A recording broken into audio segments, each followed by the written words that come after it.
All right, welcome to the Nitty Gritty, episode 94. I just found out 94. I don't think I've ever done anything for 94 straight weeks. Straight. I mean, No maybe misses. stayed married. Yeah. I've stayed married for longer than that. Barely. Just kidding. Jeez. Awkward. But yeah, 94 weeks. We're proud. We're so close to 100. It's getting close. It'll be what? April? Is that when it'll happen? That's too much. Well, man. according to them, the listeners. We'll probably have to stack some, but exciting guest, a relative, a first cousin. Yes. Maggie and Ryan Sterling. You're my first cousin too now, in-law. Do people call, can you say that, cousin-in-law? I've never understood like cousin once removed. I just don't know how that stuff works. Isn't My cousin's husband? Or no? I just like cousin. It's fine. I think that's yeah. easier. Yeah. So the low carb life coach. It's me. That is you. It's and me it's now. awesome. It's so funny, like with family, you know, we've all known each other since we were little kids, but and you know, with family, sometimes you don't have to actively pay attention because, you know, it's family, so it's not like you can go anywhere. Like we'll always be cousins. Yeah. But a few months back, I checked back into the web or to the Instagram and was like, hot damn. They are ballers now. Like Oh gosh. ballers. So you worked at Bam Bam's for a minute way Yeah. back in the day. Mm-hmm. So Hold did on. you, Ryan. Yeah. Right? Hold on, you both worked at Bam Bam? Yeah. Oh, yeah. We did. So the connection here, if you are a Bam Bam's restaurant fan, then you probably know If Annie. you're in Australia Yeah, or yeah. India, then you definitely love the restaurant. Oh my goodness. Wide fan base. Oh, Too soon? Let's not go there. Anyway, if you know Annie, my GM, who's been here forever, Maggie is her older sister. I am. Wiser and older? Yeah. 100%. I agree. 100%. Have I to agree. be, right? For sure. But when you left here, how many followers did you have on Instagram? Because it was just Maggie back then, right? Yeah. I don't think Just I normal had Maggie. any. So I started my account in 2017. So I'm coming up on 4 years now. That is it? So, yeah. I stopped working for you like 2015. Wow. So I was you living didn't a different start this life for then. 2 years until after. So 2017, you've built it this fast. Yeah. How cool. Well, and it's obvious why. Obviously we want everybody to check out their Instagram because it is really good. It's just a really good mix. Thank Anyways, we'll get into that stuff. Yeah. I'm getting distracted here, but so what brought that on? So you left. I mean, let's talk about family life. How many kids? And let's talk about your dog, which I forgot Yes. to tell you to bring today. Yes, I know. My sister is currently babysitting and she Right. is at my house while my baby naps. But what I forgot was that we have a dog and we don't leave that dog for hours at a time, like ever. So I was like, yeah, so the baby will be asleep, but you're going to have to watch the dog. And she's like, what do I have to do? Oh, I'm like, she's not a dog She does person. not like dogs. What's the dog? A French bulldog. Okay. So cute. She's about 5 months old. And, but I have 2 kids. 5-year-old. Like, let's talk about it. She's so sweet. So I have a 5-year-old. We have a 5-year-old and a 19-month-old. So it's that chaotic time of life What are with their the names? small children. Holden is my 5-year-old and Maud, we call her Mooch though. Right. So she doesn't know I that's knew her their name. names. I'm like, Cameron, Such her name. cool name. Why do you I call her wanted Mooch? You to talk about it.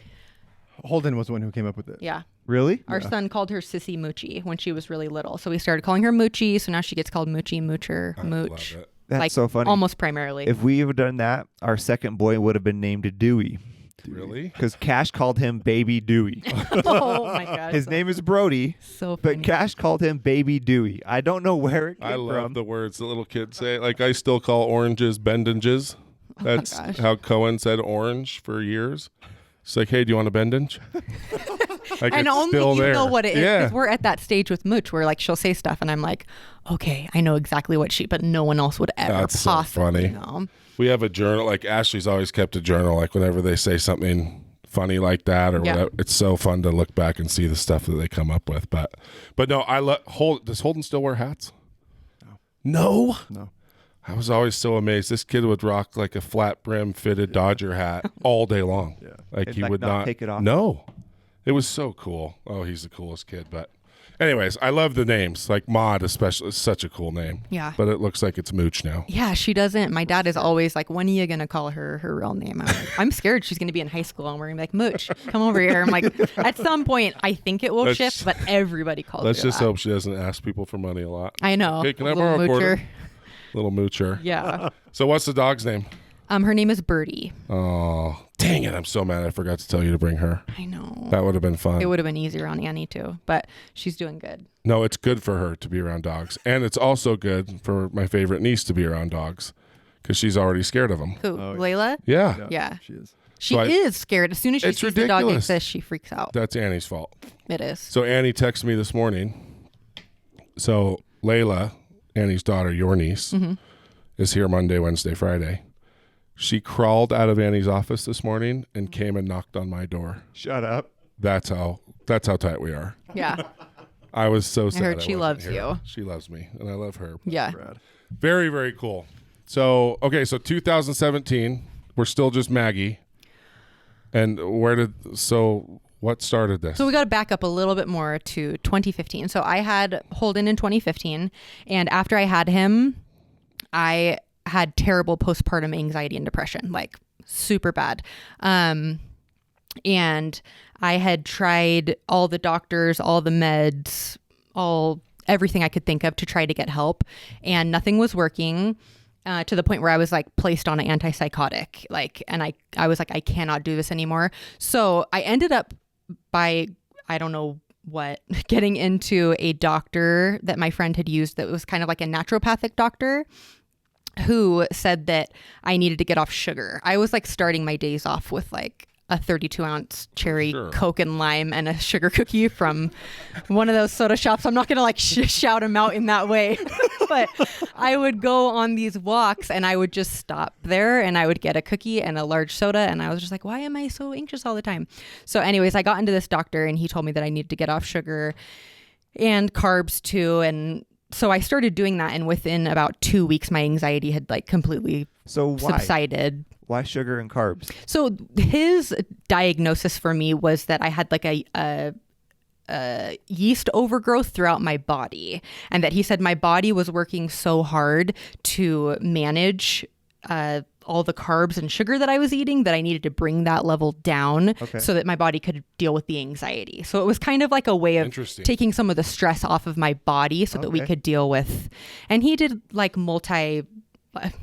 he did lots of different things like emotional work, energy healing, supplements, like all that kind of stuff. So it was kind of like mind, body, spirit approach, which was different than just getting meds, which I tried all of them. Right. So everything, I was on something for everything. I tried all of them and tried taking them every which way. Yes. And it was not successful for me. So after I did that. So that was almost like a last ditch effort. It's like nothing else is working. I'm open to whatever. Yeah. Like I got to a point where I was just like, I need to accept that this is never going to get better, because I had gone into a doctor and I can't remember what they had told me to do, but I remember leaving and I just started crying and I was like, this is never going to get better. This is never going to get fixed. I have to just accept that this is my life. And it was a really hard place to be in. But I had a friend who was like, you need to get in to see my doctor. And I tried to call them, and everywhere I was calling was saying like, we can't get you in for 4 weeks. We can't get you in for 6 weeks. Yeah. And when you're a mom with postpartum, mine was mainly postpartum anxiety, and you are just like needing that help so much. I'm like, I don't know if I have 6 weeks, because I tried to get into a psychiatrist too. So anyways, my friend knew what was going on and was like, I'm going to call them. Because I called them and they were like, you can get it in about 3 weeks. I was like, okay, screw it. Like, there's nothing else that I can do here. Like, this is hopeless. And she ended up calling and was like, she needs to get in. Someone needs to see her. And they were able to get me in within about 5 days, I think. So I saw this doctor. The main changes that I made were dietary changes, and there was like supplementation, natural supplements. How hard was that? That much sugar? Every day, like. So I bet you felt that. Yeah, it was funny because I remember Catherine was in town. Catherine is my sister, and I went straight over to Grandma's house after this. It's funny that I can say that because my cousin's here. That's right. I went straight over to Grandma's house.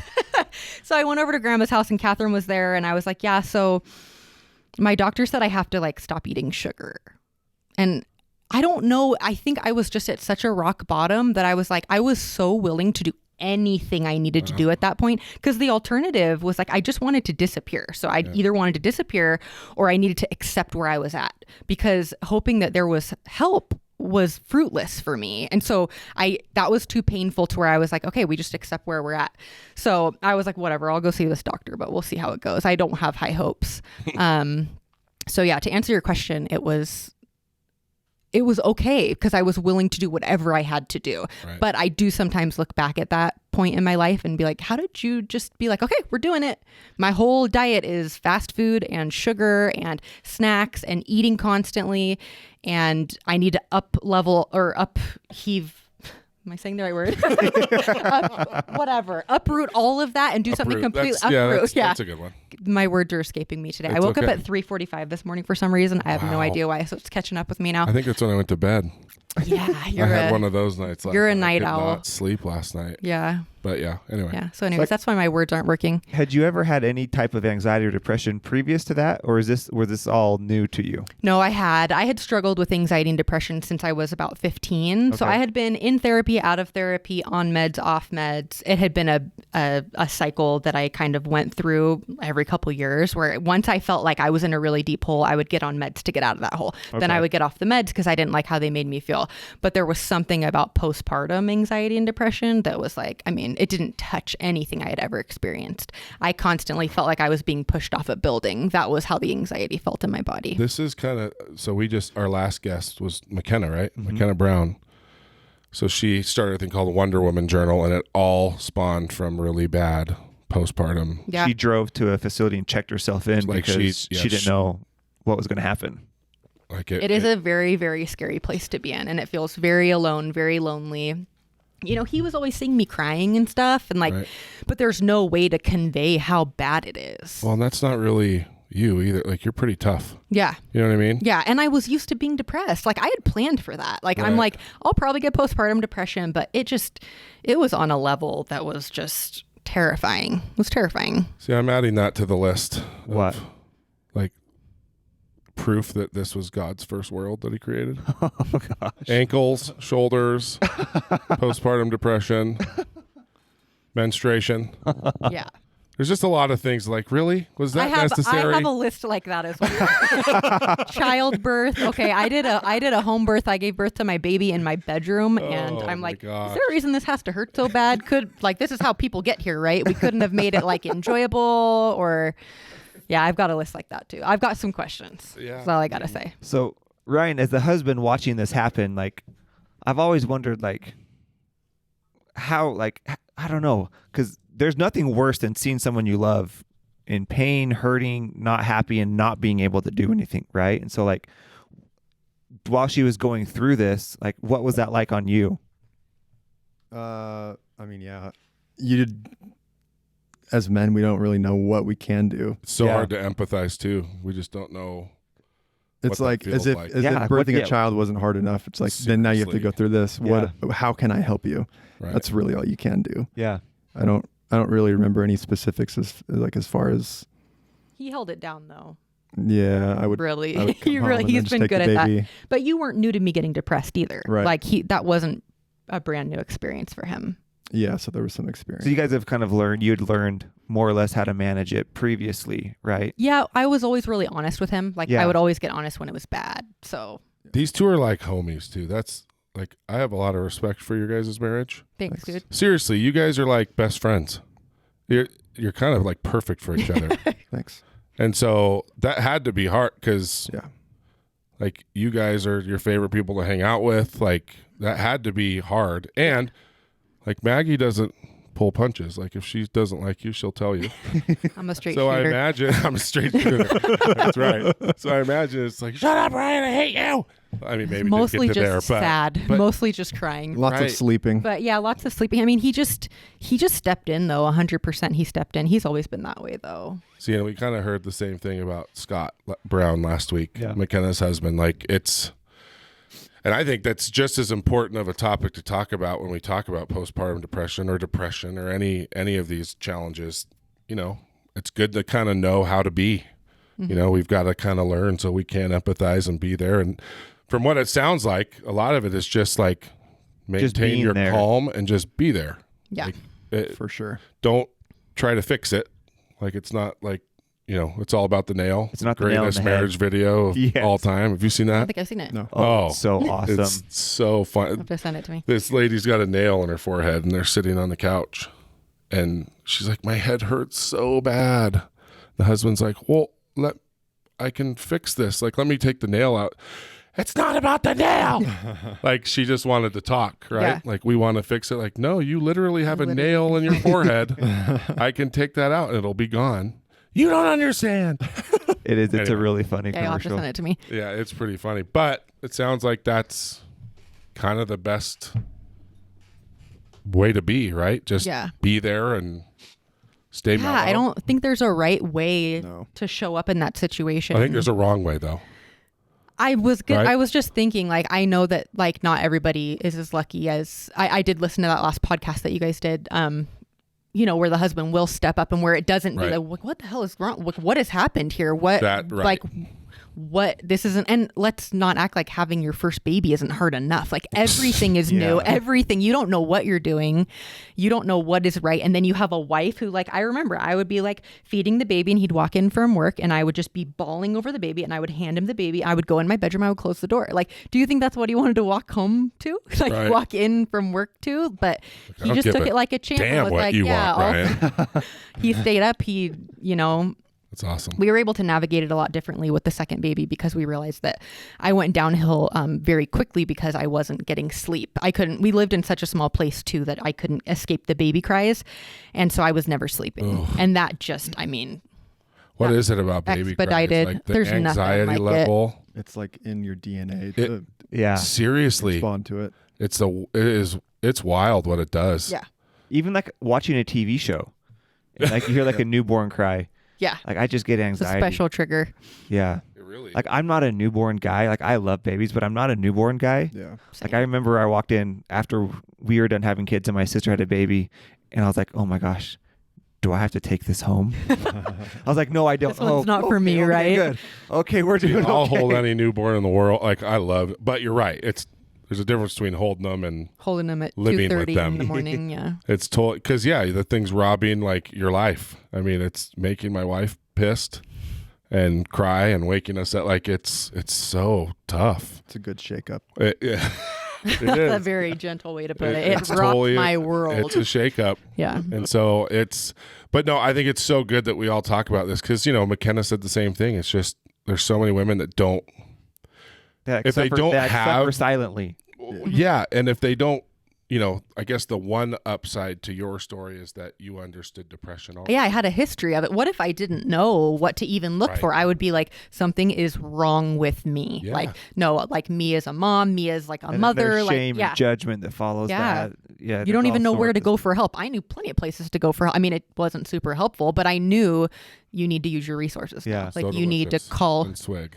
So delicious. Yeah. So delicious. That's our favorite. I don't know if we have an opinion on which Kevin, one's there you better, go. but Postpartum medication. it did not useful medication. Okay. But I mean, it helped in the short term. That's Those right. sugar cookies are delicious. Oh my gosh. So doctor tells you to get off of sugar. Yeah, we're like, now let's go all the way back to 2015. So I'll kind Go of off speed it of up a little carbs, bit. right? Yeah, go off of carbs. And then as we started making some progress. Like how quickly did you notice a difference? I would say I remember in my mind about 2 weeks of being like, whoa, it wasn't completely gone, but it was reduced so much. I couldn't believe the reduction from someone who was just living with this constant state of like someone was about to push me off the building. Like that's how I felt. I felt like a live wire. I felt like my whole body was always buzzing. And so then crying and stuff would just set me off. It would set me off the edge. So Like 2 weeks sounds like not that long. Oh, but it's that's forever. long. Like when you're trying something new, like to notice a difference. Sleeping? Yeah, I mean. Yeah, it was like slow and steady improvement. It was so remarkably better. No withdrawals though point. from the sugar?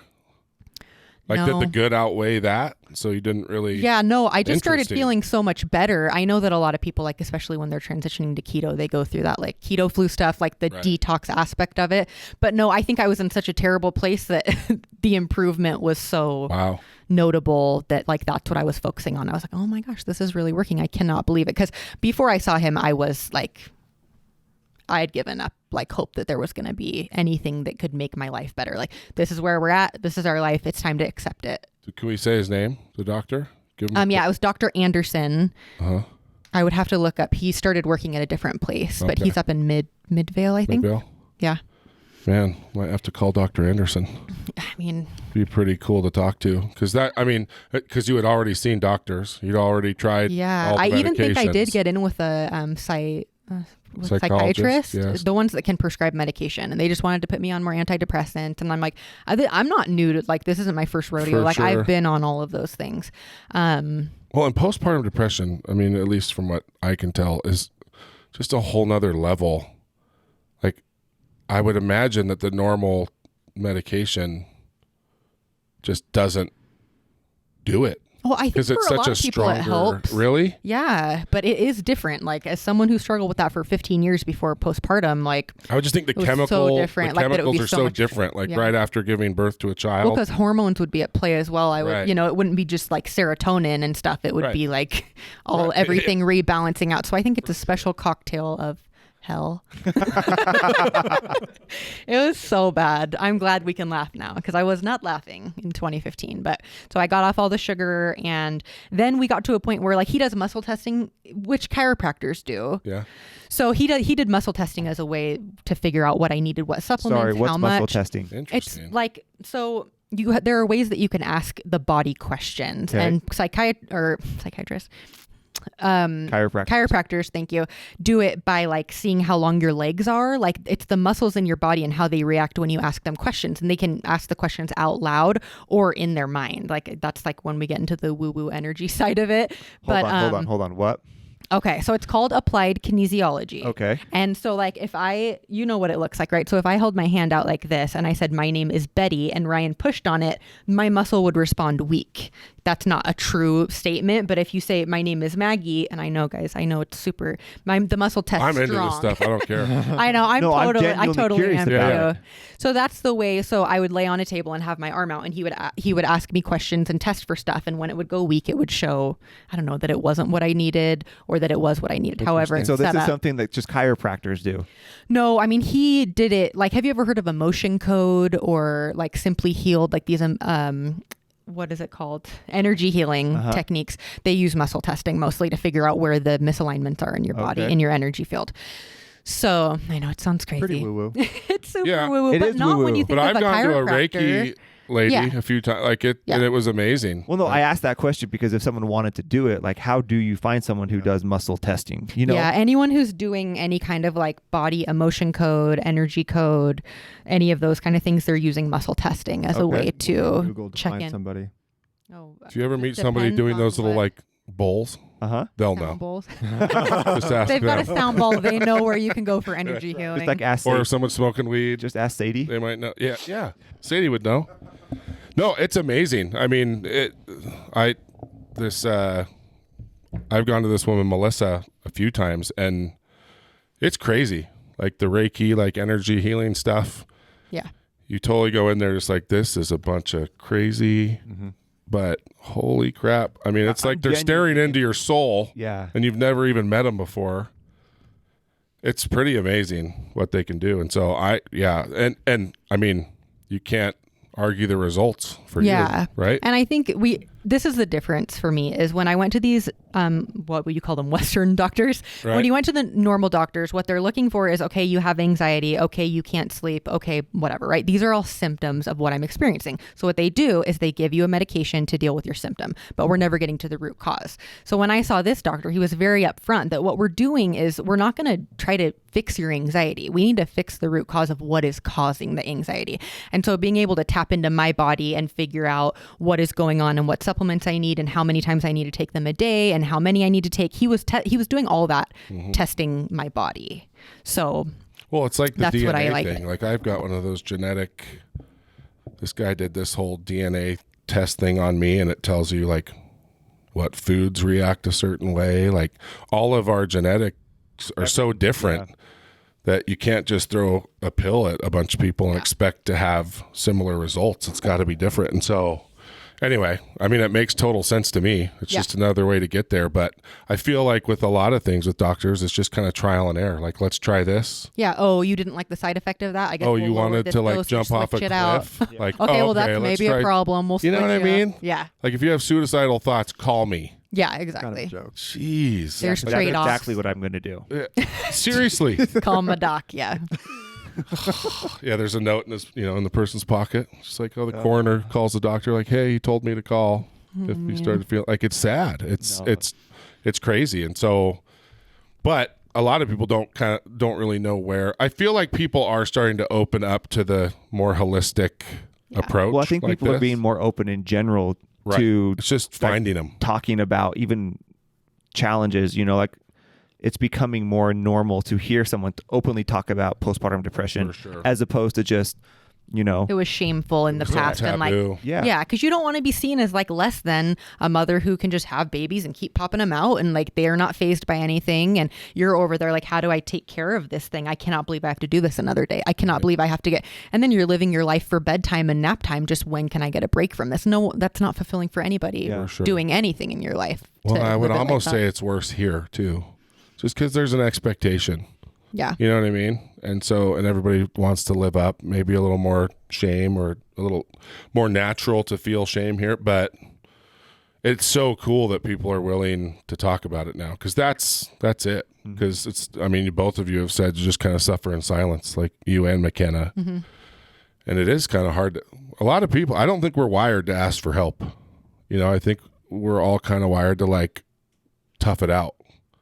But it's a good skill. It's a good skill to get good at, I think. Like, 100%. For me and Ryan, I'm like, there's a problem. Like, I need help. I can't do this. I need to go to bed early. Like, we learned that early on. I think probably mostly from that experience to be like, I'm going to just ask. I'm going to tell you straight up. You don't need to guess if there's a problem. Like, you'll know because I'm going to tell you. Wait. Will you tell all the women in the world that again, please? So we can't read minds. It's official. Just so you all know. It's so much easier to just be like straight up because you want to help, right? Like you want to help. Yes. So like let us tell me exactly how I can help you. It's just more beneficial. It saves everyone time. But it doesn't mean anything if you didn't think of it yourself. I want you to want to do the dishes. Okay? I want you to. I don't want you to do it. I want you to want to do it. Anticipate. It's so hard. Like I'm sure everybody struggles with that. Yeah. But it's so true because I think everybody does want to help, but you also have to know what you need in order to ask for help. 100%. I have to know what to tell you, and I can't be like, I don't know what I need, but you need to figure out what I need. Like that makes no sense. Yeah. Well, and we all have things going on in our head, and it's like, maybe I forget, but if you ask me, I'll do it. Yeah. Right? Totally. And that's, it's such an important thing to learn. But if you get asked, you have to. That's true. Follow through with that. Yeah. Right? Yeah. I mean, that's the trick because it's tough. But man, but this is just another story too. I mean, we can backtrack to this, but that wall ended up being a real positive for you. Well, I mean, now it was everything. Right. I know we all look back and like the worst experiences of our life. It's always so interesting to me that no one would ever take them back. But in the moment, you're like, I would have never chosen this. I hate this experience. But when you look back, I mean, the life that I have now is I can attribute all of it to my postpartum depression. And like, thank goodness we were able to make something out of that because I ended up starting keto shortly after that. So he did muscle testing and said you would do well on a diet that was high in fat. What a small world. I coincidentally see Ava post, which is your sister-in-law. She's asking Becky, which is your mom, can I eat cream cheese on keto? And I was like, what is keto? What diet are we eating cream cheese on? Like I couldn't, that was the first I had ever heard of keto was Ava asking Becky. And so this doctor told you like your body's going to react better if you're eating. About 50, he said 50%. I've never really tracked my macros, but he's like about 50% of your diet should come from fat. Your body would do really well on that. And I was like, okay, I kind of just took that for whatever. I wasn't super interested in that information until something else, which had you ever been interested in nutrition before? Oh no. Okay. No. I was interested in Del Taco, Panda Express, DoorDash Crispy fish options. tacos, Del Taco. If you could buy it in a drive-thru, I was very into it. So no. And so I didn't really take that information to mean anything until I saw those posts and I was like, oh, what is keto? So wow, I wonder if Ava knows that. I know. It's pretty cool. She was pivotal. And then your mom's like, yes, cream cheese is she's like prescribing me cream cheese over there. All of you guys had a part in it. So then I started looking into it. Then for some reason, which I do not remember, I started my Instagram. I think because I started posting on my personal page keto meals that I was making. Right. And I was like, nobody probably cares about this. And I saw there was a bit of a keto community on Instagram. So I started posting. Was keto as big as it is now? I mean, because you hear keto a lot. Oh yeah. Now. Was it as big back in 2017? No, not at all. In fact, the amount of keto products and keto friendly stuff, I mean, it has exploded. It was not that way 4 years ago. Barbecue's way ahead of the curve. I was there. What is so good for keto? Keto? Definition of what keto is. Keto is a high fat, moderate protein, low carb diet. It's like you want to avoid sugars, like sugars out. Most flours out. They're finding ways to scientifically alter stuff so that you can have some wheat and stuff that isn't considered necessarily keto friendly. What is that wheat? That lady up in Heber sells it. There's that. She's blown up too. She sells this special kind of wheat that is keto friendly. Normally it'll be low glycemic. It'll just be like diabetic friendly. All that kind of food falls into the same category. Interesting. Wow. Yeah. So I started that page. I lost so it was cool because I also got to lose my baby weight. I gained 65 pounds with my first, and I already started like higher than I wanted to be. So I was able to lose that weight. And then I got pregnant and I had a mostly keto pregnancy, and then I lost that weight again through keto. Okay.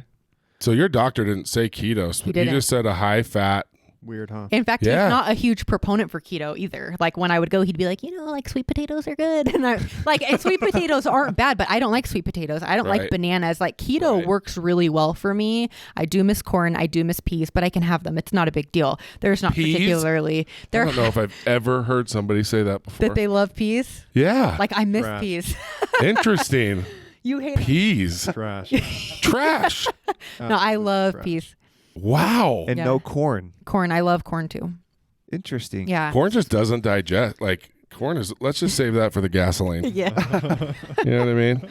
Oh, man. Actually, I do like Mexican street corn. Oh, that's pretty good. But anyway, yeah.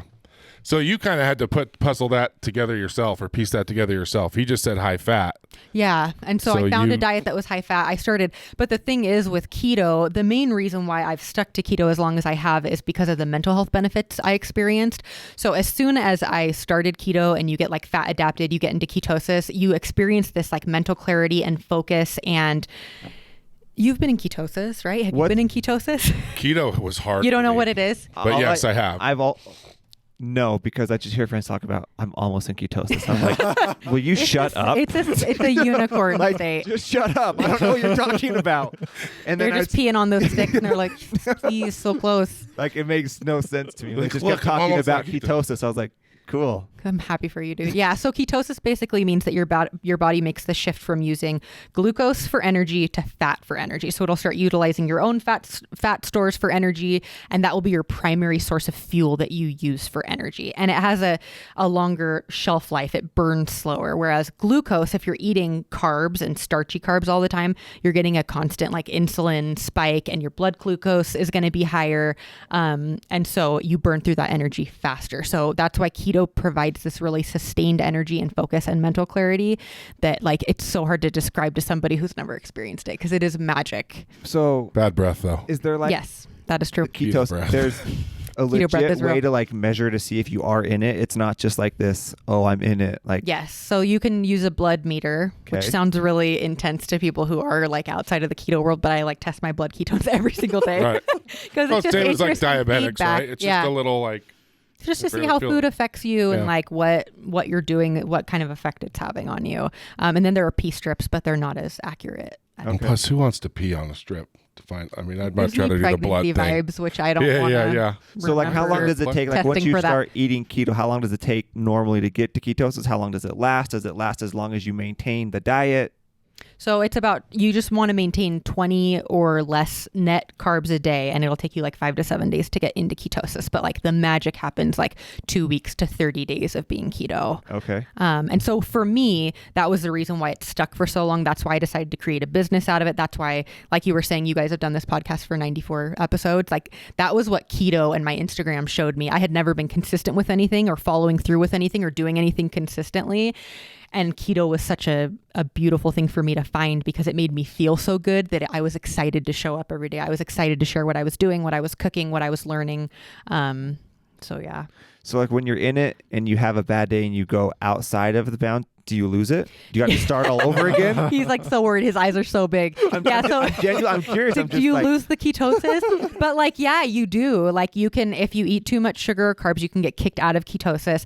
And if you're fat adapted, like you've been keto for a long time, it's easier to get right back in. But if you're not, it could take 5 to 7 days to get back in. So a lot of people, it's a weird place to be because you can get kicked out and be like, oh, now I have to feel crappy for 5 days.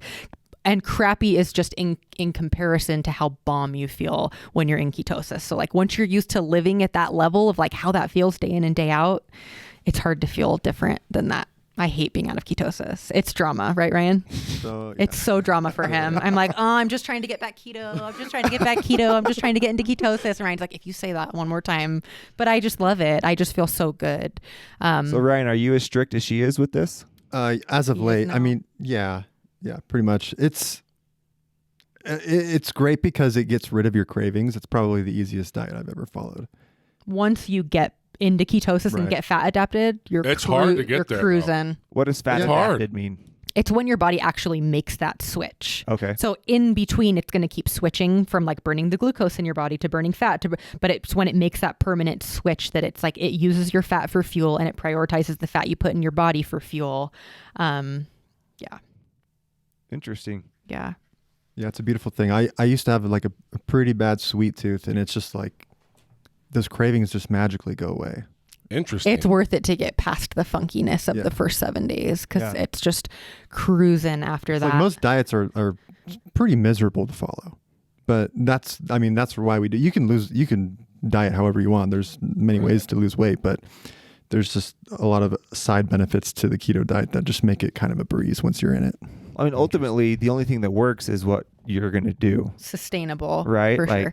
And so if you get into it and it becomes easier, then it's fantastic, right? Because you're actually going to stick to it. Because the worst thing you could do is in and out the whole time. Yeah. Like that would be, that's why most quote unquote diets don't ever work, is because no one actually does them. Yeah. Right. And so they're always going in, going out. And I actually think it's more harmful for your body that way because you're shocking it in so many different ways and you never actually experience the good benefit of it. Yeah. You just experience the crappy side of it. Right. So that's the thing with keto. Like if you don't do it right, it can't be very good for you.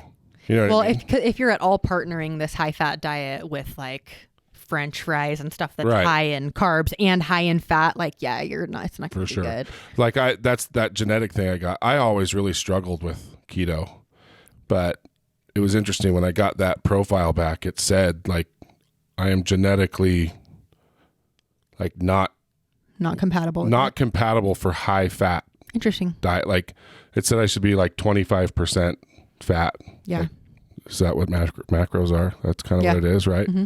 I'm supposed to be like 25, like 45 protein, and then carbs the rest. 35. 35. Math. Carry the and one. So it's funny when I read that I was like, maybe keto's, it can't be for everybody, right? Yeah. And so I just wondered about that because with keto, it's all about, it's like eating too much protein can be as bad as eating carbs almost, right? Like if you eat too much lean protein. Yeah, that's kind of one of the things that people argue about, like, because if you eat too much protein, then your body will go into gluconeogenesis where it'll turn the protein into, but you would have to eat so much protein for that to happen. Oh, I can eat some protein. Oh, yeah.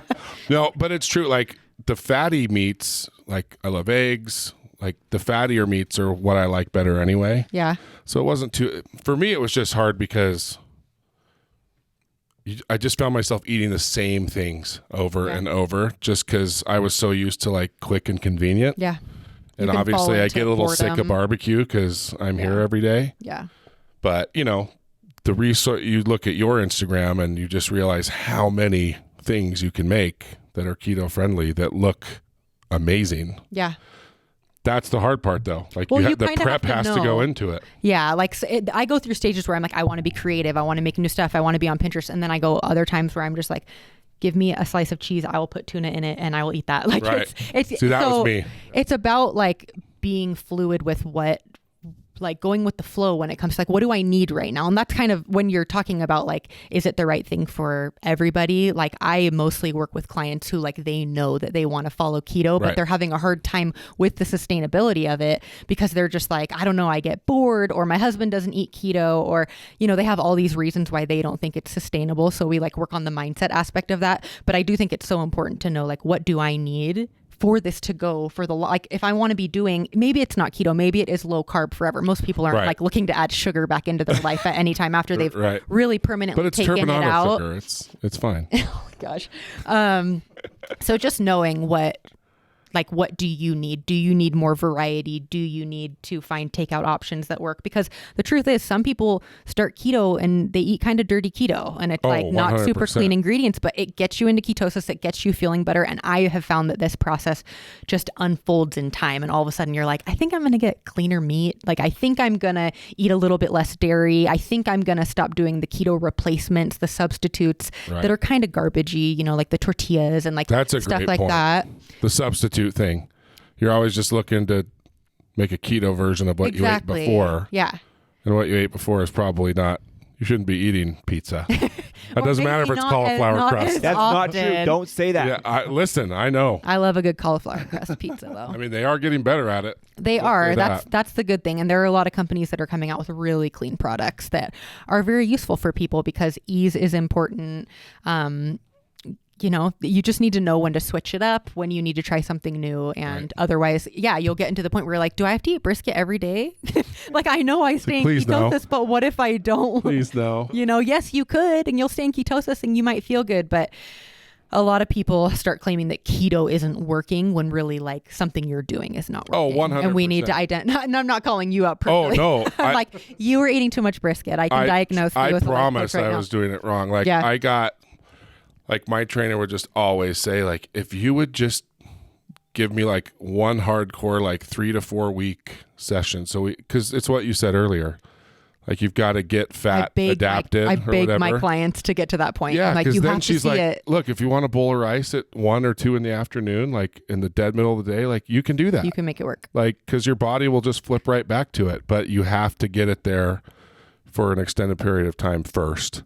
But it's hard. It's Yeah, really because what hard to she's get talking there. about is you get metabolic flexibility at that point. If you can get to the point where you're fat adapted, then if you do decide to have sushi, like you will be back in ketosis the next day. But it's only because what you're doing in that process that's so painful to people is training your body to be like, we're not using glucose anymore. We're not using carbs for fuel. We're using fat, dietary fat, Right. and the fat on our body. That's what we want to use for fuel.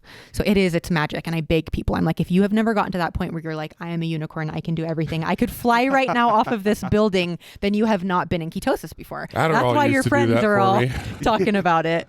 Yeah, You no. must have never got fat adapted. Oh no. Let's do it. Oh, I'm very Let's fat do it. adapted. Trust me. But I have to fly Brand. first class. It's the only place I fit. Brant. But Losing it. but no, you're right. And with the stuff that's out now, I really should try it again because there are so many more options Yeah. that do make it convenient. Where back when I did it, which was probably around the same time you were looking Yeah. at, like 15, 16, Yeah. it I was. I remember. just ate the same stuff every day. And Yeah. it's hard to sustain. Now, what about intermittent fasting? Because I do really like that. Yeah. It seems like a lot of keto people roll that in. Yeah, and it's because it's such a natural like marriage between keto and intermittent fasting, but because you're running on fat for fuel, you don't need fuel as often. Right. And so in time, all of a sudden you're like, I'm not hungry for breakfast. I've never been a big breakfast person. And then you're like, I'm not hungry till 11, 12, 1, 2. So I have coffee in the morning with fat in it. So technically you can't consider that a legit intermittent fast. But some people, doctors, like consider that a fat fast. So that's kind of what I consider it. I more so look at my eating It's like window. broth, right? Like you could eat broth. Yeah, you're and fasting, and technically. having fat in your coffee is going to help produce it's going to help raise your endogenous ketones, the ones that your liver produces, and it gives you energy and like mental clarity and keeps you satiated. So I love the reasons why I have that what in the fat morning. do you use? Like MCT oil? MCT oil, and I even put some collagen in it. I have a thing that includes both of those. But I have a small eating window. I eat between like 3 and 7. And Ryan, what's yours? Oh, so you do that every day? Yeah. Like you have? Oh, wow. And I love it though. I love it. It's not a problem for That's me. one thing I for the got good clarity. with for like a whole month. And I will say, like, I saw more weight loss from just that Yeah. than the keto. And I felt good. It's hard for me though, because breakfast is like my jam. You love it. Oh, I love breakfast. Breakfast foods are the best. They're the best. I Disagree. love them. No, I Crunch love wraps at eggs Taco and Bell? bacon and stuff. Oh man, I don't know if I could live without those. Chick-fil-A biscuits. Those are so I still bomb. eat. Because of us, huh? Yep, the buffalo. Because I was in full effect when we worked here eating all the fast Chick-fil-A food. Used to stop by breakfast. Chick-fil-A on the way to work. And bring food. They taught me to do the buffalo sauce in the ranch dressing, I call it Ruffalo sauce. like spicy chicken, egg and cheese biscuit. So good. So good. I haven't had one of those in like 3 years. Wow. But I think I'm going to have one because of this conversation. You're fat adapted. It's You're worth it. I'll fine. be right back in You're ketosis fine. the next day. So when you started your account, I mean, was it intentionally you were going to do a business out of it, or were you just like, I'm going to start posting? No, and that's what I love so much. And I'll tell you, the Warner family, we've got a lot of entrepreneurs, and my favorite aspect of the examples that I saw modeled for me were people just doing stuff that they love. And Cameron is included in that, and my Aunt Jill is included in that, and my Aunt Becky is included in that, and Scott is included in that, and I'm probably forgetting people, so I'm sorry. But like that, anything that starts off that way, like I just think that's so beautiful to have turned something that changed my life and changed my mental health into a business where like now I get to coach people. Like it's absolute magic. I would have never, it's better than I could have ever dreamed. So no, I didn't have that intention when I started it. I just loved what I was doing. But that's what When did people it are turn? drawn Yeah. to, right? Yeah. Like the 100%. organic. Yes. Like she's just doing her thing showing and it, sharing yeah. it, and it's inevitable. Like people are going to be drawn to that. And if I don't get bored of it and I don't resent what I'm doing and I can show up every day, most people don't show up every day to do something for 4 years. That's the difference. The only difference is I didn't stop showing up, and now I have something to show for that. Most people are just like, this isn't working. Nobody cares. Nobody cares about what I'm doing. Like Consistency in everything. Yeah, You know, it's everything. just like the hardest thing is literally just showing up, yeah, because everyone expects a certain type of result or something faster. So they want it to give them something back. I didn't Yep. expect anything. I'm like, this is fun for me, and try not to get good at something you do every day for 4 years. Like people are like, what do you use to edit your photos? I'm like, my brain, because I've been doing it for 4 years. Like I'm so glad I got better at it because they were terrible. And sometimes I post them just for fun in my stories of like, these pictures were so bad, Right. you guys. They were so bad. And it's just funny, but that's how it works. You have to keep going. It's interesting to look back at. The thing that's kind of stuck out to me the most is you look back at your depression, like I would say you're more aware of how you're feeling at any given moment than most people. Mm-hmm. And that's probably because of your bouts with depression. Like you kind of know how to like almost self-diagnose. Like I feel it, it's happening. Let's get the medicine, Yeah. like come back out of it. I wonder if that really helped with your keto, like really feeling the difference mentally and physically once you got into ketosis. Well, Because the way you talk about it, yeah. it's kind of the same face that people have the first time they try like painkillers or drugs. It's just like, it was, Yeah. oh my gosh. Yeah.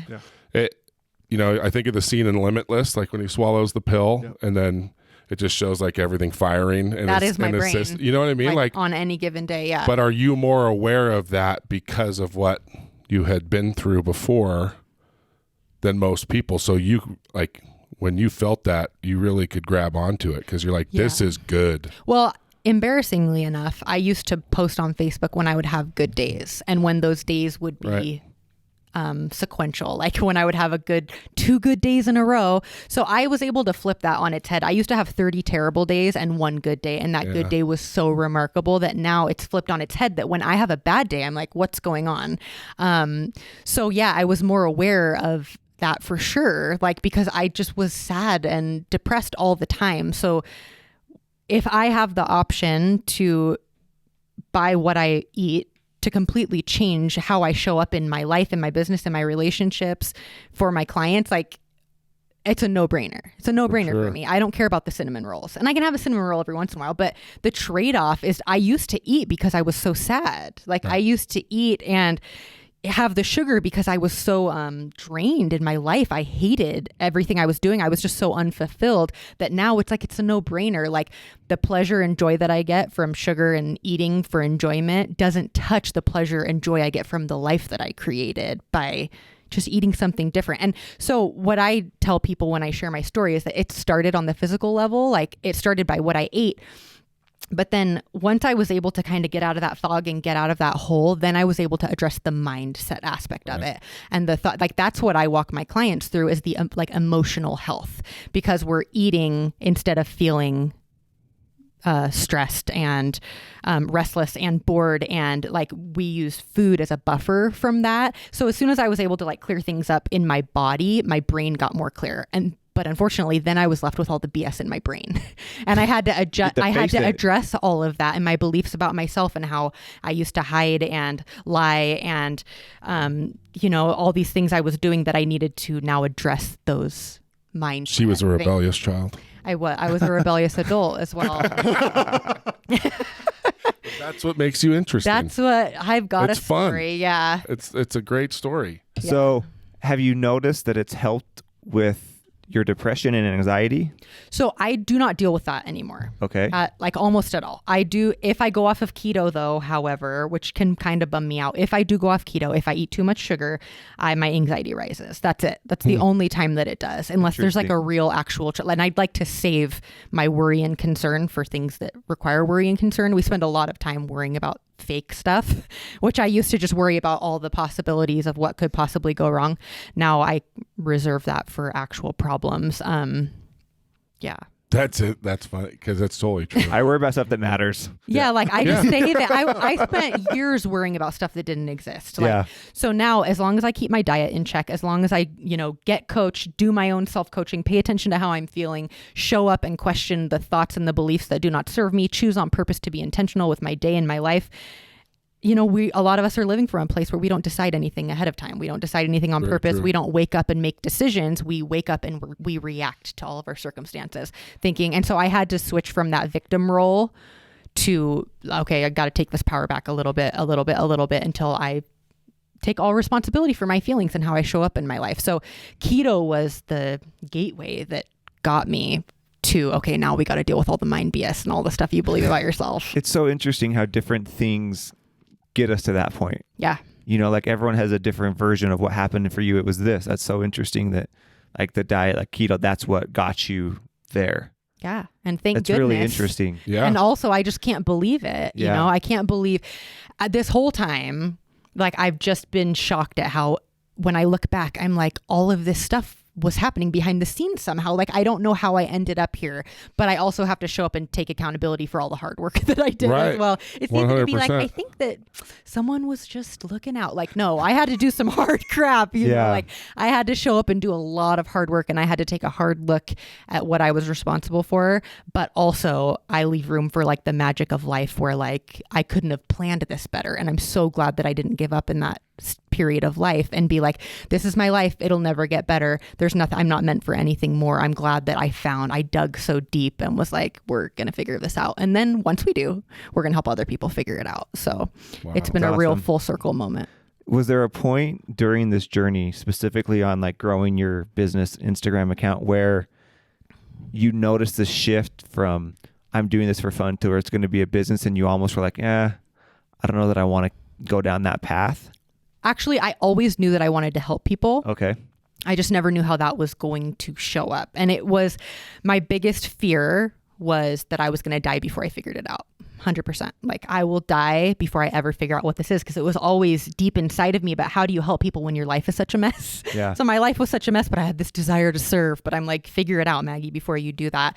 Those are really the only people that can help other people. Yeah. You know what I mean? You have to have some form of empathy. Like, I get it. Yeah. Like you have to go through some stuff. Like, I don't want help from the perfect people. Yeah. You know what I mean? I want help from people that have been in the and had to get out of it. Yeah. So it started to make a shift in my business, which I had just rebranded. Like I just renamed my account and stuff in, I think, August. But it got to a point where I was like, okay, I've done this. I've done this twice because I actually lost my weight twice.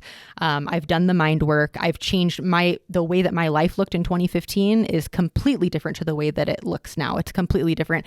People started looking to me for advice, trusting me, coming to me. And then the combination of me getting coached and doing coaching and stuff, I was like, okay, I'm going to get certified as a life coach. And my certification was like a dual certification of weight loss and life coaching. And it just felt like the right thing to do. I was certified in March and I rebranded and changed my kind of what I was doing. Cause before it was just kind of like, it was just different. It was a different vibe. And I was switching to more coaching focused than just like, look at my dinner. So what I still show my dinner though. What is like the focus now then? Is it all centered around like one-on-one coaching? So the way that I coach people is through my group membership. It's a monthly membership. Okay. And so there's like a weight loss course that they get access to, but then the meat of what I do is the coaching calls. So like we have group coaching calls where I pull people on Zoom. And what I love about it is most of the coaching is not about weight loss. And what I love about that is the problem normally isn't weight loss. Sure. It almost never is. The problem is that your kids are stressing you out. And instead of dealing with the stress from your kids, you walk to the pantry. We think our problem is overeating for the most part. And the problem is, no, you just don't know how to deal with all of the circumstances in your life. So that's what I love about it. I'm coaching on relationships, on business, on weight loss, and then sometimes like the nitty gritty. Oh, hey, what do I get? Cha-ching. I get a bonus if I throw in the name of the podcast, right? Of like what they're actually doing. But what I love is like, that's almost more irrelevant than you would think. Everyone always wants like a meal plan, right? They're like, tell me what to eat, sure. Tell me what to do. But at the same time, they don't want someone to tell them exactly what to do. So they rebel against it. That's the yo-yo in 3 to 4 there. weeks. Like, yeah. Those are the people that lose 80 pounds and then get fat again and lose it. Like you got to deal with. You have to learn how to do it for yourself. And that's what I love about what I've created with my membership is like, I take people who they've done keto, they've done low carb. They know that they want to sustain that lifestyle for the longer term, but they need tools on how to make it enjoyable for the long term so that they aren't going on and going off. So are all of your students practicing keto then? Like I would say 99% of them Okay. are.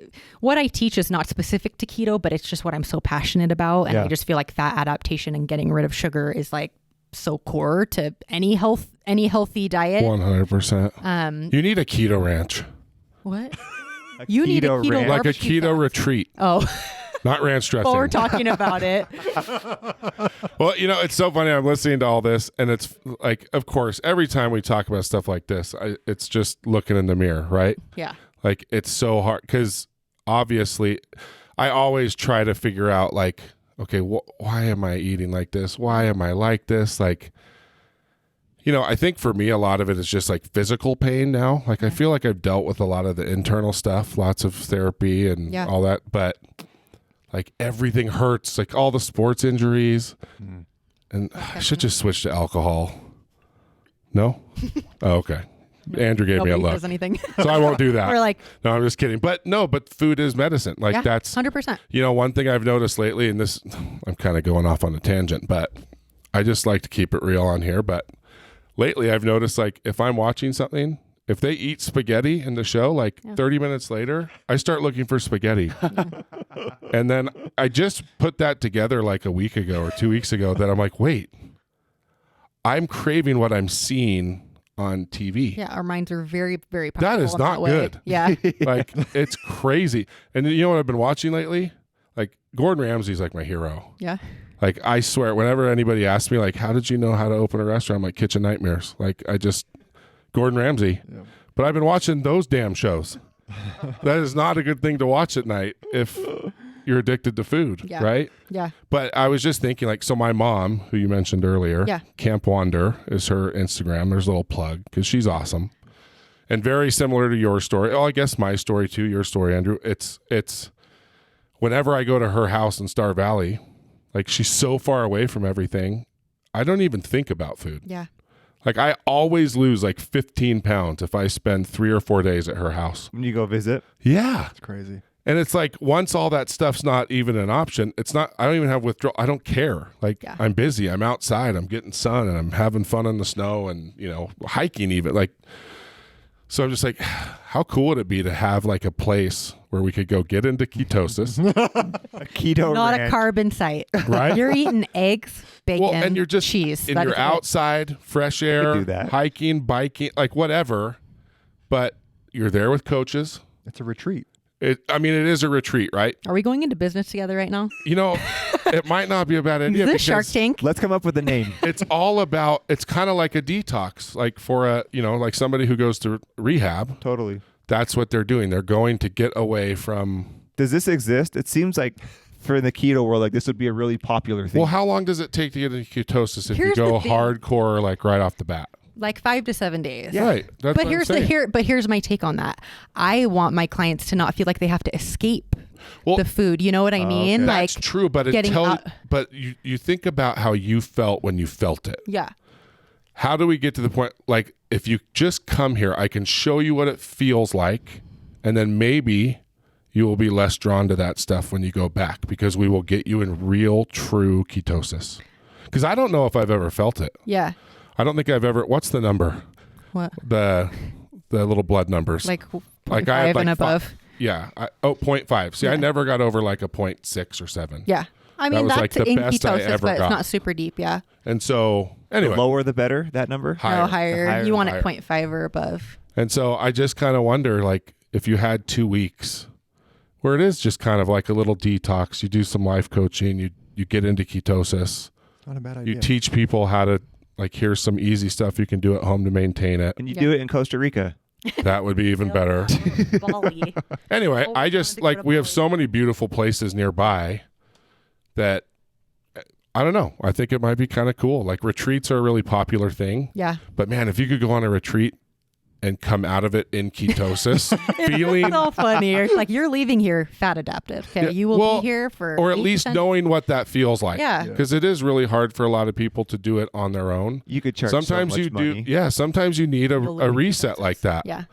And so, anyway, It's a good idea, Cameron. I think it'd be interesting. Yeah. So I think it's, that'd be fun. Smokers, dude. well, that's, Set up the smoker. well, Bam- totally catered true. by And Bam that's Bam. the other thing is just, so I went to, have I talked about The Biggest Loser on here before? Like, I don't know went if to you that have. ranch. I called it Fat Camp. You seen the movie Heavyweights? Yeah, I remember. What year was that? Have you guys seen the movie Heavyweights? Yes. Oh, I'm feeling skinny, Fam- Tony. My family is obsessed. I love that movie. Anyway, I spent a month there and I lost 45 pounds. And it was just like, but they just did it. They just cut your calories like Yeah. crazy. I was burning over 9,000 calories a day. That And is only a being lot of fed- calories. They like gave me 300 extra calories just because I was a big, like, athletic dude. It was mostly like fat women there. So I was 1,800 calories a day, which is nothing. Like, pretty- especially when you're burning 9,000. And so, It's but it's it one way was- to lose weight. it was really cool to go and just kind of escape everything. Yeah. But it's not sustainable because I'm not learning anything. Right. All it is restriction.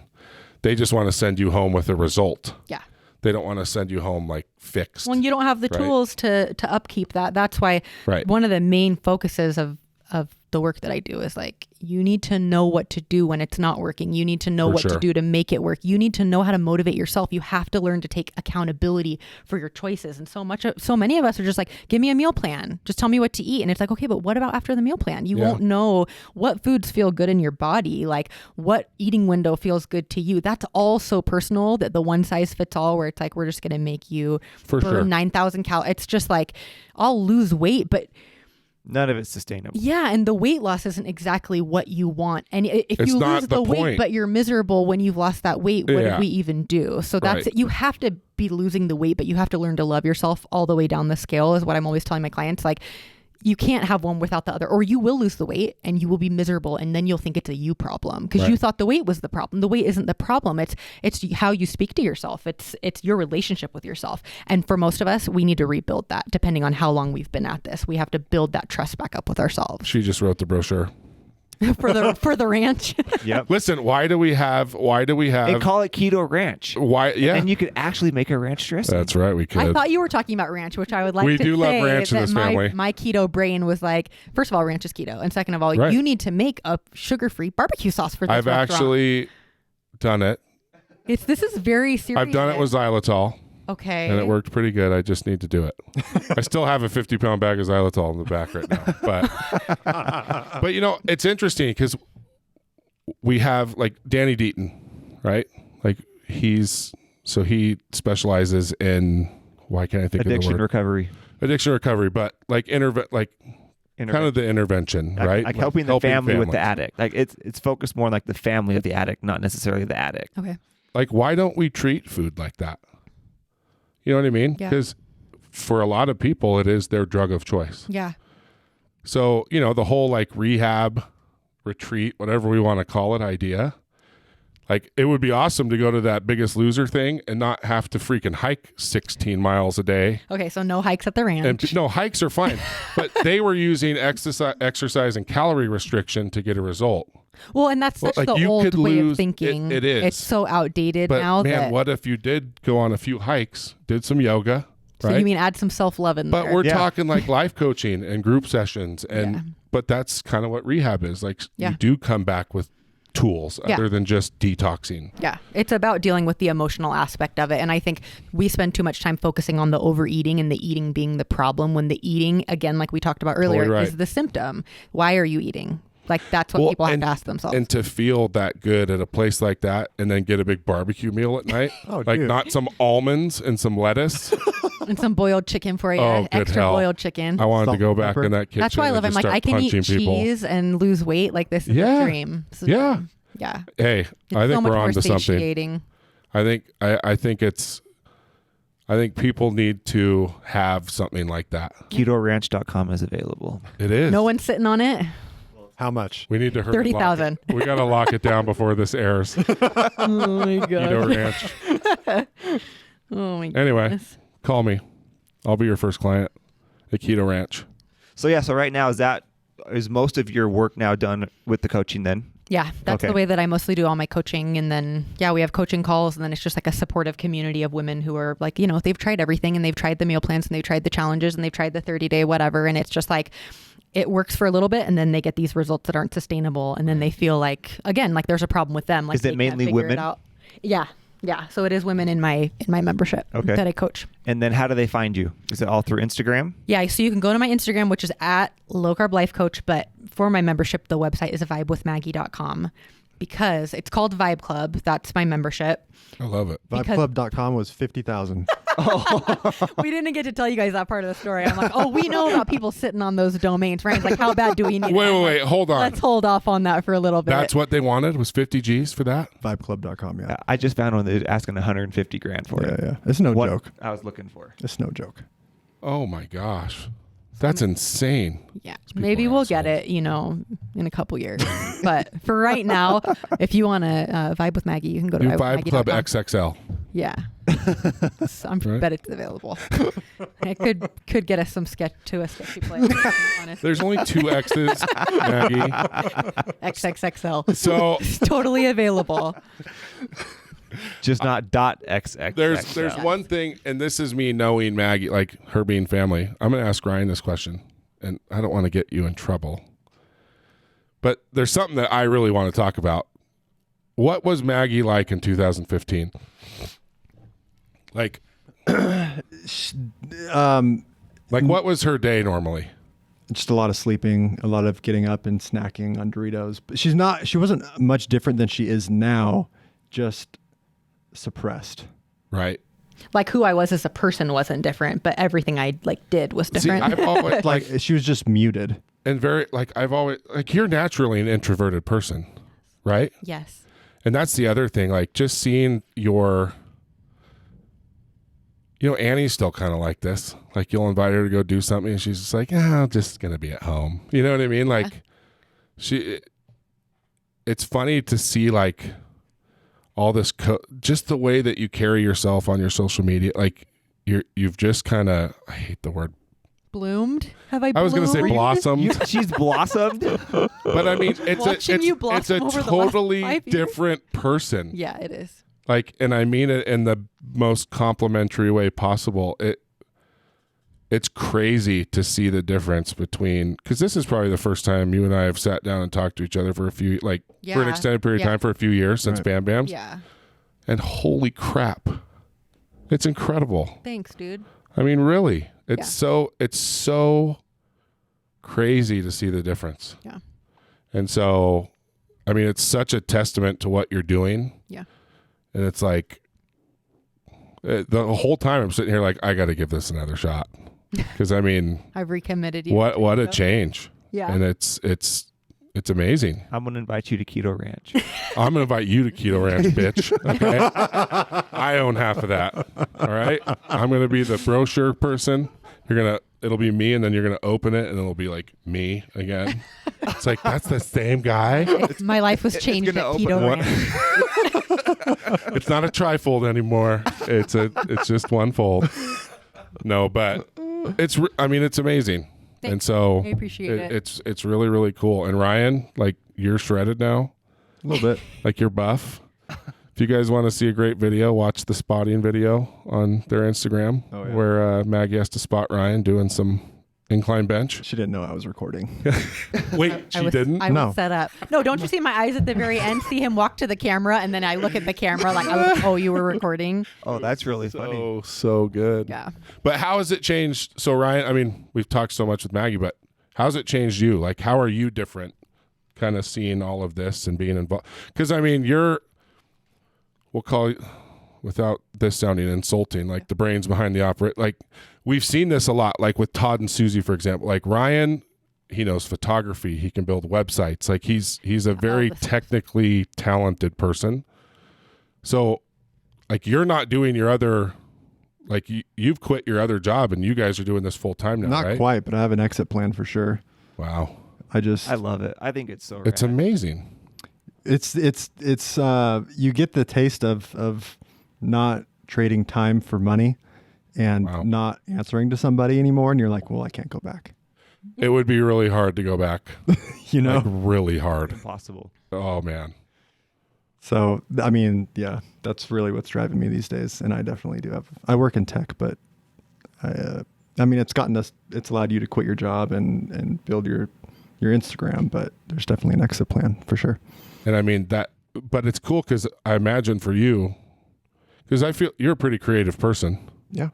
And I would imagine like there's so much opportunity for creativity in doing this Yeah. Oh yeah. with all the different social media you guys are doing the podcast. Yeah, and he does I'm so annoying. graphics. I mean, he's He's a he perfectionist. always has ideas, and he's able to put crap into. Well, he's got you know? you have a great eye. Like Thanks. you know what's in, as far as websites, photography. So I mean, have you enjoyed it? Oh yeah, it's one of the funnest things we've ever done. I've built all these skills over like the last 5 years that like I've gotten really good at, and like, oh wait, I can use these for this instead of like trying to service other people using them. Right. And so it's just kind of like been this thing that's just It's another one of those things where we're like, how did this happen? That over the last 5 years, he's been teaching himself how to design and how to photograph and all this stuff that all of a sudden now we've met at this point where like Maggie has a business, Ryan has all these skills, and we're just Totally right. putting it all. It's almost laughable because I used to be into like music and audio and stuff, and like now I'm recording a podcast. You know, it's crazy. And we have a podcast too that we do weekly that he has been on with me. It's called the Sustaining Keto Podcast. I don't think we mentioned We that, haven't but talked about that. So what do you guys talk about? I have it right here. It's I was gonna drop the name. no, you're totally good. But we've been doing that podcast since November of last year, and it is just about sustaining the keto lifestyle. But it's funny because it's not what you would think. It's not like what to eat, and most of Right. what I do isn't about that, because if your brain is in the right place, if your mindset is in the right place, what you do follows by itself. You don't even really have to decide because you're coming from the right place. So it's mostly mindset based. We did one episode that was called How to Eat Keto, and we basically told was a everyone trick. to be resourceful. We're like, use Google. Like it's not what you want to hear, but until you start taking accountability for figuring stuff out, there's no better skill you could learn than to figure stuff out. So most of my work is encouraging people to be resourceful, use the tools that serve you, ignore the ones that don't, So it's really fun. And again, another one of those things where I'm like, I cannot believe I have a podcast for over a year. It's so funny. It's wild. What's great about you two, and I think this is what people have liked about our podcast, is with Ryan and Maggie, you will always get real, right? They will keep it real. You probably cuss. Yes. The feedback we get is always about, they keep it real. They're so down to earth. Right. Yeah. And See, quit making fun of it, Maggie. Yeah. Because it's true. Like that's what people want that, right? And it's sometimes hard to find. Yeah. But you'll definitely get real with these two. Curse words too, yeah. Yeah, super. I'm not going to apologize. He was supposed to bleep out F words. Yeah, you got to bleep out for me, and he bleeped them out on the intro, and he left them on. So that's why we need a podcast guy. He's wearing so many hats. Brent, he's writing the time down. Oh geez, 13 minutes. Yeah, I was like, Ryan, you didn't edit out the other one, so it's just me being like, F the scale, F weight loss, literally, and I said it intense. So anyone with kids was probably like, But anyways, yeah, we keep it real, and it is. A lot of people just say it's like sitting at a table and chatting with us because we just, awesome. We're just hanging out. So how is this? We'll wrap this up, but marriage, help the marriage, hurt the marriage. Yeah, I'm sure it's helped. Either. Has it made a difference? Working together. We've worked together in the past. We've actually worked together 3 separate times. And so we recently, just this week, decided to add a bonus podcast weekly called Off Topic Tuesdays. And the one we did, because I asked people, what do you want to hear about? They wanted to hear about our relationship. So we actually go into depth about what we think has, Yeah, we worked in a call center together. We worked at Bam Bams together. And I think it's unique to be able to work with your spouse. We're together 24/7. Unique is a word. Yeah. I don't think most people... I think it's impossible was the word that came to mind for me. I'm just kidding. My wife would kill me. Yeah. I don't think it's meant for everyone, but you're right. We have always been very compatible, and we also learned good skills at the beginning of our marriage. When did you guys meet? High school, right? No. It was after? Yeah, 2009. Oh, really? Yeah. In Utah or California? California. Wow. Yeah. We've been together almost 12 years now. So cool. Yeah. Just perfect for each other. Yeah. I know you love that sappy stuff, Ryan. That's why I hugged him when he walked in. Get over here, big guy. I felt it. Just like, oh. Love. But no, such a cool. How did you guys meet? Just mutual friends. Yeah. Yeah. Sparks flew. Of course. Of course they did. Of course they did. Classic love story. They love talking about it, as you guys can tell. Yeah, we're all awkward. We're it's so funny. So we have such a female dominant, our audience is 85-90% female, and we get that feedback all the time. If somebody starts talking about how they met, go down that road. Oh my gosh, how fun. So yeah, we like to talk about it a little bit, but yeah, I think you guys have a pretty awesome marriage, and Thank you guys are kind of made for each other. So it's very fun. cool. So what's next? What's do you guys have anything planned that you're not doing? I mean, besides our new ranch. Of course. Now I have a whole new to-do list. That's right. But I just launched that coaching membership in October. So that's kind of where my focus is right now. And Ryan's just helping me just go further faster, because I'm so used to doing everything on my own that we're able to put out more quality content because I have his help and I have his eyes and I have his learning. And so we're just kind of now teaming up to just provide more value to people. Right. In more ways. Kind of the emphasis right now. Yeah. And then a lot of free, so much free content on our podcast, hours and hours and hours and hours. So we try to help people in all different ways between the Instagram and the podcast and the coaching and all that. So last question I have is kids. How has the diet affected how they eat? Has there been changes there? Because that's something we struggle with at home a lot, right? Kids just don't eat they want to eat their ramen things, noodle, but mac and cheese is garbage. Yeah. I would say they're definitely in ketosis. I would say a lot of the junk in our house that I wish wasn't there is there for the kids. Yes. Right? Yeah. Yep. So what's different about, I mean, are they eating the same as you guys? We were just talking about this the other day, though. Yeah. They eat junk for sure, but I think we need to give ourselves a little more credit because there's no sugar in the house. Because Holden turns into a demon if he has sugar. Like we're talking because two he never has it. and it's like crack cocaine. Like I'm not kidding you. Like he turns into this kid that I don't even recognize, and that's when we realize, oh, this kid doesn't ever have straight sugar, like cookies, donuts, candy. But So you're saying he eats junk, but there's no sugar. He eats junk. Yeah, that doesn't count. Right. You can't call it junk if there's no sugar in it. Just like goldfish crackers and hot dogs and stuff. I mean, there's a little bit of sugar in goldfish crackers. No, it's not the sugar. It's just junk. It's just like over-processed stuff. But like you need to get kids to eat, you know, like I would love anytime but no sugar, that's crazy. Like that's huge. Yeah. That's hard. Like could your house function without sugar like your kids? So Cash is doing the no sugar right now. Well, okay, listen. That kid he's a little wheeler dealer. I'm impressed. Like I would never do that. Like my parents could offer me 10 G's and I probably wouldn't be able to do it. Or at least I would just lie about it. But my 11-year-old made a deal. If he didn't eat sugar for the whole year, we'd pay him $500. Oh my gosh, little entrepreneur. And he's doing it. That's like amazing. I tried to get him to break it the other day and he wouldn't even budge. I was just hilarious. like, and then he convinces his grandmas to pay him more too. I love it. I don't know what the pot's up to now, but in the name of health. Yeah. I'm gonna offer him $600 to eat a donut. Yeah. I'll offer him half of what the total pot is. So like if it's like $1,200, it'll be like $600, and you can end this right now. I'm just kidding. I won't do that. But no, that's impressive. Was that a process? Well, another thing is like we've done so many swaps in our house. Like we don't use regular ketchup.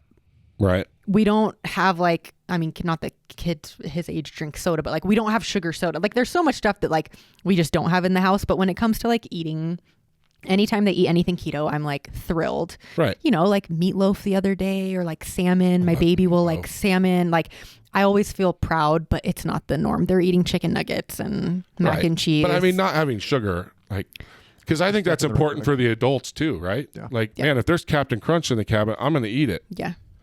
Like it'd be awesome if they're like, we go to my mom's, like they cook every single meal. Yeah. There's no like quick anything. Nothing processed and ready to go. And it's just so much better, but it's also easy because there's so much to do there. Yeah. Like you just head outside and so it's a hard thing to do. So I just kind of wondered, do they have their own separate? They've got a place of the stack? pantry and it's But no sugar. It's garbage. Yeah. Which, I feel some guilt about it, but in time, I just hope to teach them because you got my genes, unfortunately, half of them are mine, just that like food affects us in a way. And what I want them to do is pay attention to how does food affect you? And sugar is like crack cocaine for you, Holden. We can't do the sugar, but I hope that they'll be able to be in touch enough. I mean, you wouldn't, just thinking about it now is making me like get like, it's so bad. So I just hope that if there's anything we can just teach them, like foods feel good or bad in your body. Foods are going to produce a feeling for you in a way that you show up in your life. And I want you to be able to choose that on purpose and pay attention to that. But I'm not going to be like, hey, no, you have to eat keto. Like I couldn't, I couldn't if I tried. You had to cut all that out, or was it like a process of like getting rid of the sugar in your house? Like did he transition into not eating sugar with you guys transitioning? No, into not eating sugar? I've never like had juice in the house. Like I've never seen a reason for him to like drink sugar, you know? So I've always chosen things that are like no sugar added, limited on the amount of sugar in it, that it needs to be like 9 grams or less, just because they're kids. Like, you know, like it's just not necessary. So yeah, we never had a ton in it. What's your favorite sweeteners, like for the keto? Yeah, I love Lakanto. They're actually a Utah company. Do you know of them? No. Monk fruit. Just giving them a free shout out right now. But they're a monk fruit and an erythritol blend, and it's the most, and it measures 1-to-1. So interesting. When you said you use xylitol, I was like, you should use Lakanto. Yeah, well, that's the thing. I don't really. They've got a granulated and a powdered. Dude, I made a rib glaze with their golden sugar. He is killing it with rib glazes. Yeah. Do you guys work with them? I have in the past, not ongoing, but very cool. We'll have to get some. Maybe I'll make the barbecue sauce with that. Yeah, because that's the xylitol has kind of a funky and aftertaste. it's like real poisonous to animals. That's why I would just like deadly poisonous. Yeah. Whoa. I know. I didn't know that. That's a little creepy. Did you know that avocados and grapes are also poisonous? Because ever since we got this dog, I've been Googling stuff. She'll have a grape in her mouth, and I'm like, I had no idea. Grapes. How do people keep dogs alive? Yeah. I couldn't believe avocados. Yeah. I didn't know the avocado one. Avocados. I have so anyways, And we don't Mooch buy just grapes feeds the anymore. dog now. Oh yeah, she's The mooch. Did you say the mooch? I said You mooch. said and Oh, mooch. I thought you said the mooch. The mooch. The dog. You're like, that is next level. Oh my god. The mooch. Well, this has been awesome. Thank you guys. Thanks so for having much. us. Thanks for having us. Like, follow them. Sustaining Keto Podcast. Yes. Low Carb Life Coach. Yes. Ryan has a And then Ryan. Keto Ryan. Keto Ryan. Like yours is getting awesome too. Thanks. Ryan really likes to talk about himself. If you can, He's as a you can tell. self-promoter. He really is. Well, thanks, guys. Thank you so guys. much.